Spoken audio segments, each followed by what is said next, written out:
Set 271. What are you doing? You're not actually going into an asteroid field. They'd be crazy to follow us, wouldn't they? Once again, the Millennium Falcon is pursued by the evil Imperial fleet in The Empire Strikes Back, the second installment of the restored Star Wars trilogy, and one of 5 movies we'll be reviewing this week on Siskel and Ebert. I'm Gene Siskel of the Chicago Tribune. And I'm Roger Ebert of the Chicago Sun-Times. Our first movie this week is The Empire Strikes Back. And this is the best of the 3 Star Wars films, the most mysterious, the most somber, the one where the story takes a dip from cheerful space opera down into the depths of its buried mythology. The look of the movie is richer than in the first film, maybe, or probably obviously, because this time they were making the sequel to the biggest box office hit of all time, and so they didn't have to worry as much about the cost of the special effects. Look at the famous presence of these elephant-like Imperial walkers, which are surely the most impractical weapons of war ever created. Cable out. Let her go. Detach cable. Cable detached.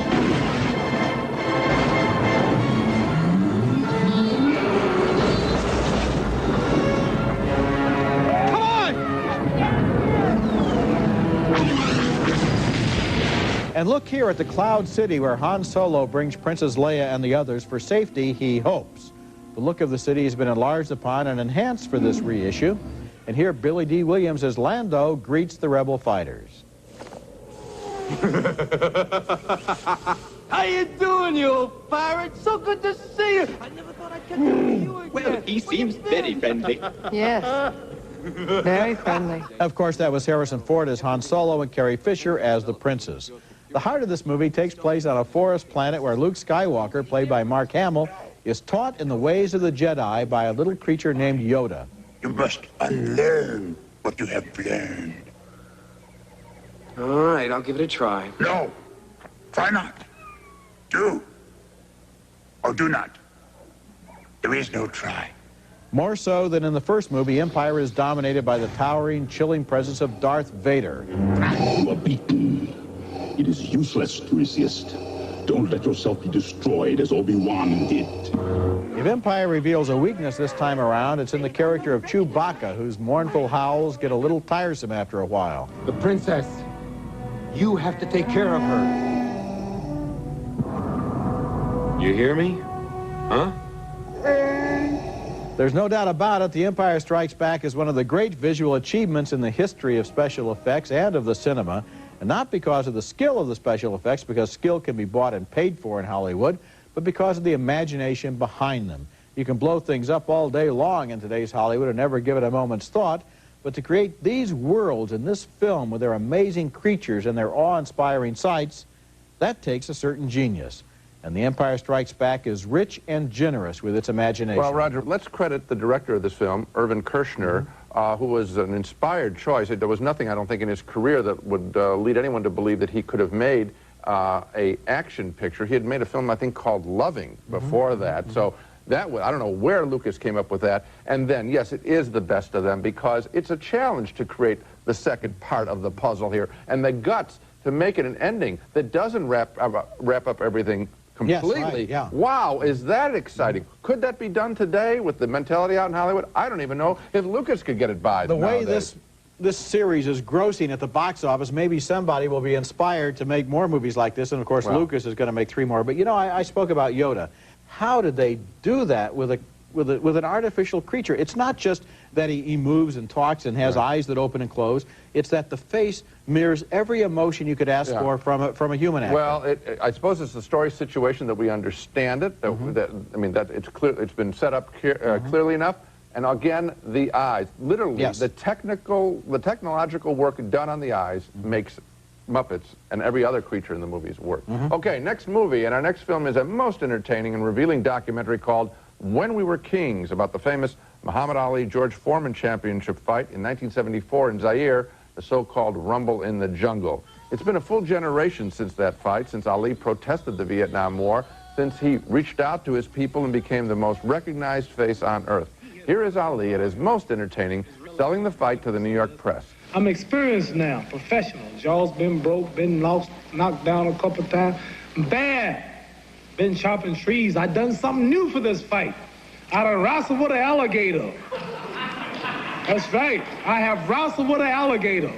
I done tussled with a whale. I done handcuffed lightning, throw thunder in jail. Even Ali's greatest booster, Howard Cosell, was scared for him. Against George Foreman, who does away with his opponents one after another in less than 3 rounds, it's hard for me to conjure with that. The documentary follows Ali to Africa, where he shares his excitement at seeing black men in control of themselves, as well as even an airplane. Ain't there something flying in an airplane with all black pilots, all black crew? This is strange to the American Negro. We never dreamed of this. And every time we watch television, they show us Tarzan and the natives and the jungles. They never told us that the Africans were more intelligent than we are. They speak English, French, and African. Before the fight, a concert that includes James Brown. The rights to the music and other material held up this film's release for more than 2 decades.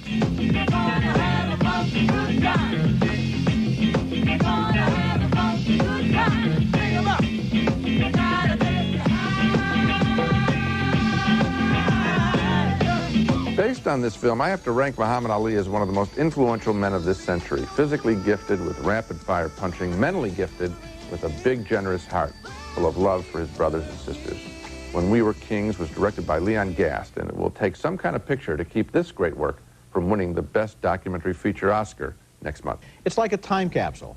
It's like this movie was waiting for 23 years to remind us of this epochal event in the history of boxing. And what amuses me about boxing as a sport is the way intellectuals are drawn to it. Norman Mailer, George Plimpton, they have to be there down in the jungle. They're writing articles for Esquire. They're writing books about it because they want to somehow take something that is very elemental and simple and turn it into something that's very cerebral. And that whole process here creates a lot of interest. Well, I mean, but you're not even talking, you haven't mentioned the word Ali yet. I thought you covered him pretty well. I think he's fabulous in this film. He's a really charismatic figure. And what's interesting is the suspense, because frankly, nobody thought he had a chance against Foreman. Yeah, again, to me, the fight wasn't a surprise. No. The timelessness, wrong word, the currency of what he said 23 years ago is still on the money today. When we come back, Jack Nicholson and Michael Caine are desperate jewel thieves in Blood and Wine. I thought it over. I can't move that. I'm on parole. I'm known. You're not. So you'll fly to New York, catch a cab, take a walk, find an address. Pas de problème, as they say in Bordeaux. The interesting thing about rich people is they're so cheap. They'll spend $1.3 million on a necklace with diamonds the size of chocolates. And then they'll lock it in a tin box from Sears. Jack Nicholson and Michael Caine plan the theft of $1 million necklace in that scene from Blood and Wine, a gritty thriller about desperate men who fear they're losing their touch. And this movie contains some of the best work Nicholson and certainly Caine have done in a while. The setup comes when they case the joint of a rich family that's planning a vacation. This will be an inside job. Nicholson is having an affair with a nanny, played here by Jennifer Lopez. She's not in on the plan, neither is Nicholson's stepson, played by Stephen Dorff. Is Frank around? They are down at the boat, Mr. Gates. Where do you want this? These are for the voyage. Would you show him down to the boat? I'm going to put this in the wine cellar. After Nicholson and Caine steal the necklace, they find themselves faced with the age-old problem of trust. What did you just do? I like to take a photo of the goods. Avoids any disagreement on the sale. You got me in the picture. Did I? Give me the photograph. We'll tear it up when we have the money. There's no such thing as honor among thieves. Nicholson's day job is as a wine merchant. He's married to Judy Davis, who is bitter because he's lost all of her money on his business and also because she suspects he's holding out on her. I was looking for those. Tom and Lucy Garcia? They're agents. They're going to New York to see a wholesaler. First class. Yes, sometimes you gotta keep up relationships. Apparently not with me. And watch Kane in this scene. The character is acutely aware of how far he's fallen in life and how little is ahead for him. I do not intend to suffocate in a county hospital because you are sentimental. Take it easy, Vic. Blood and Wine was directed by Bob Rafelson, who made Nicholson's first great movie, 5 Easy Pieces, and has worked with him several times since. This time they find the old magic and it still works. The movie is rich with characterizations and relationships, and there's a romantic triangle, which I won't reveal, that leads up to a crucial scene we absolutely cannot predict. Kane is wonderful in his role, sick and bitter and sarcastic. And as for Nicholson, it's movies like this people are thinking of when they smile when they hear his name. I didn't like it as much as you, Roger. Kane, absolutely. Yeah. Michael Caine's performance here is superb. And if he can outact Jack Nicholson on the big screen, which I think he does here, it just proves how great he is. The Nicholson performance, and a lot of this film to me, seemed over the top in this way. These are wonderful actors, but the things that they're required to do, I always felt that it was like in service of a story where every scene was being played to the full tilt. There was nothing quiet about the film in every way, and I think that there are so many convolutions also in the script that, frankly, I didn't care, and I don't even know if the movie cares or if it makes any difference to anybody who sees the picture how it eventually ends. You're asking for quiet moments. This isn't a quiet picture. This is exactly what it pretends to be, a lurid crime melodrama with a convoluted plot involving a diamond necklace that goes around and around and gets everybody involved in it, and on that basis it works. It's not fair to say it doesn't work on some other basis. No. There's crime pictures about the working class criminal, like the one Straight Time. Straight Time, Yeah. and also... It's not that wait a either. second. This is what it is. And also The Friends of Eddie Coyle with Robert Mitchum. This isn't that either. This is way over the top, except, I think, for Michael Caine's performance. Let it be over the top. That's what it wants to be. Coming up next, a mysterious case of murder and sex and changing identities. David Lynch's Lost Highway.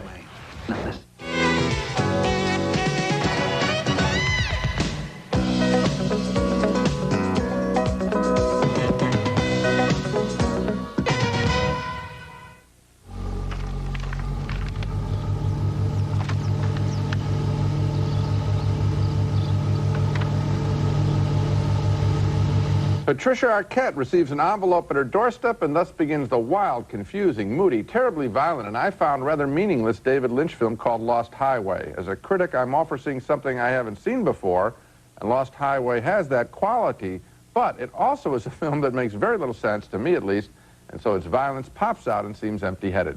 Patricia Arquette also plays a mobster's girlfriend in the film.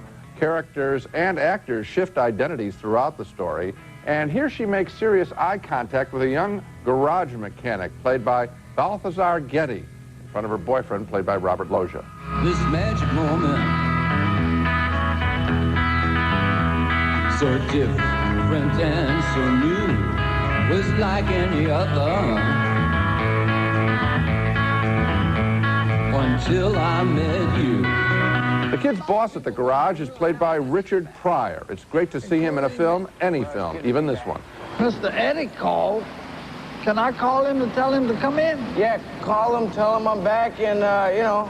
The other key characters in the story are a devilish mystery man played by Robert Blake and a jazz musician played by Bill Pullman.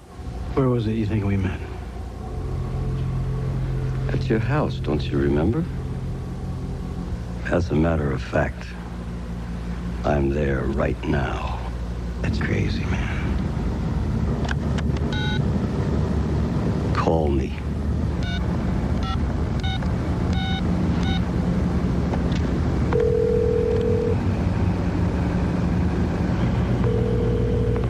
I told you I was here. The story, I suppose, is a metaphor for these times in which people don't know who they are and are affected mostly by violence. That's the only interpretation I can come up with.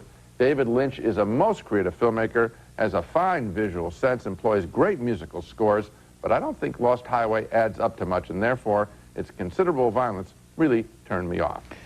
Boy, I feel just about the same way. You know, every time I see a David Lynch picture, I think to myself, this guy is so gifted that if he would only just break down and make a movie instead of being so clever all the time and trying to outsmart himself, with basically what are sophomoric little plot devices, you know, stuff that it would be very hard to make this convincing. It doesn't pay off, it doesn't have a purpose, it seems contrived, it seems frustrating, and not to an end. No, it just lays there, and again, I don't know if anybody could make heads or tails of this material. When we come back, Margaret's Museum with Helena Bonham Carter learning about love and fate.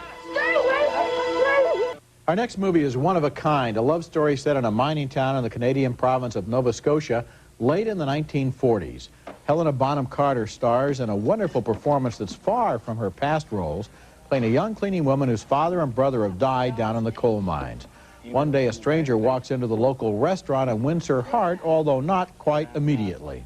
Your name's Margaret McNeil, and you've never seen pipes. Well, maybe I haven't, but I sure as hell haven't missed them. So get out of here. I will not. Neil is played there by Clive Russell. Margaret's mother is played by Kate Nelligan in a brilliant, bitter performance. Having lost half her family down in the mines, she sees marriage and children as still more ways that life can break your heart. You think I don't know why you go to those funerals? You're like an old black buzzard, waiting for widows to die so you can get your money. You're right. We feed off each other like buzzards. Margaret doesn't want her husband going down in the mines, and so he works at odd jobs at first rather than becoming a miner. Even when they're in a rowboat at sea, Margaret can sense when they're over one of the feared mine shafts. Row, Neil. Row. If we stay any longer, they'll pull me under and keep me there. The movie is a love story with a tragedy buried inside, a combination of sunniness and sadness, very well acted and directed. It's a real discovery. I enjoyed it too. You know, we have seen the story of miners and their plight and the abuse of them portrayed in countless films, most of them documentaries or obvious political statements. This one, I think, is as powerful. Yes. But by almost leaving it aside and having it always just be on the edges and influencing all the behavior while people are trying to get on with their lives. And the fatalism involved of the people that will go down is stunning because it isn't commented upon. It's, you know, a guy's going down there to do his work, and yes, he knows he's probably going to die, and he goes down there and he doesn't comment on it, and that's shocking. The one guy who survives the mine explosion, and he's in the hospital saying, you know, I miss it. I can't wait to go back down again. It's a special film, and look for it because it isn't going to be advertised a lot on television, for example. Coming up next, our video pick of the week, and in the revolutionary spirit of Muhammad Ali, I'm going to recommend a groundbreaking independent black power film from the early 70s. Siskel and Ebert's Video Pick of the Week is brought to you by Raisinets. At the movies or anytime, Raisinets.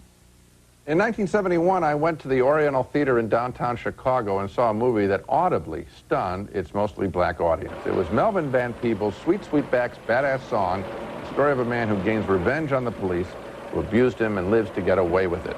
Reared by a prostitute, the adult Sweetback snaps when he's forced to witness racist police brutality. The adult Sweetback is played by writer-director Melvin Van Peebles.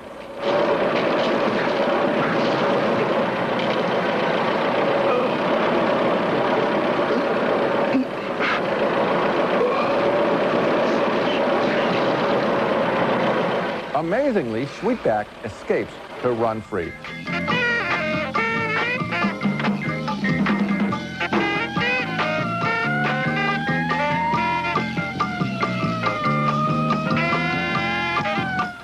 Sweetback's badass song is being honored in a new Laserdisc version released by the prestigious Criterion Collection, featuring a parallel narrative soundtrack with director and star Van Peebles talking about the creation of his movie.